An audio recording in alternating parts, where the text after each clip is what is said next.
Okay. Nako, ano to? Nagiba. Anyway, nagiba.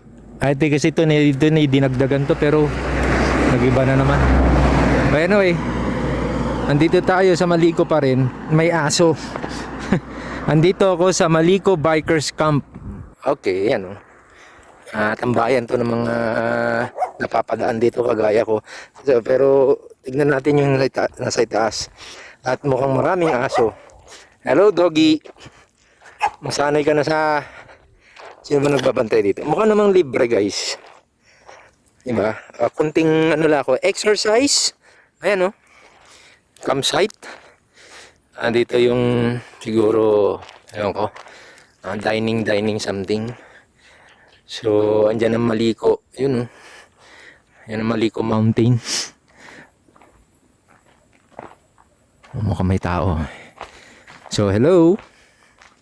Hello dogs. Mukhang mabait naman. Yun. Ayun o. Hello. Mabait ah. Yun o. Tara, sama ka. So, dito. Ang ganda kaya ng sunset.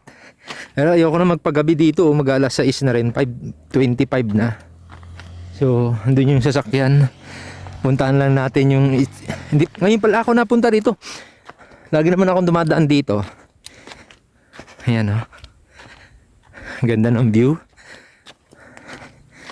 Yun ang talagang ano puntahan. Ano kayo meron doon? So ayan oh. Minsan bababa rin kayo, walking ba, so I assume itong daan na to diretso doon. So guys, ito papakita ko sa iyo. Umabot dito yung netting na tinatawag, yung netting, yung bang yung dinidrill. Ayun oh, ganito pala yung netting. Yan oh.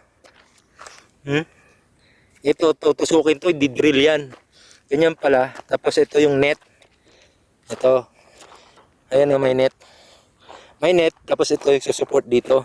So ito na yung parang lock niya. Washer.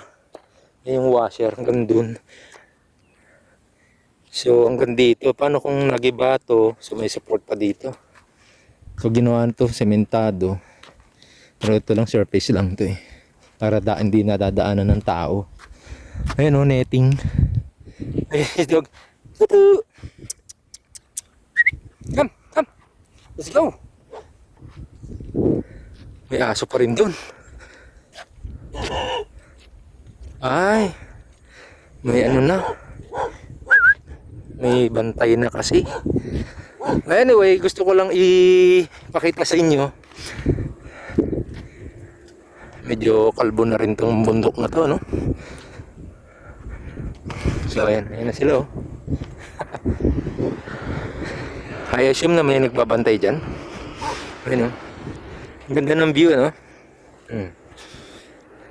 Walking lang guys tayo. Ay, meron na pala nagbabantay doon. Army pala. Teka, may army. So ayan. Ito palang lugar na to is kon ng mga army. Ayun oh. Meron doon palang ano oh. Teka. Pakita ko sa inyo. Off limits na tayo doon kasi kon ng army. Pakita ko. May ilog doon oh. Nandun may ilog, papunta doon pa ganun oh. Ilog pala yun. Yun oh. Yun pala yun. So ito yung netting. Okay, ganyan pala ang netting pag natapos na. So siyempre tutubuan na ng mga damo. So yan. Hindi naman 100% sure ata to na just to prevent lang siguro. So anyway, yan ang tsura ng netting. So tara, balik na tayo.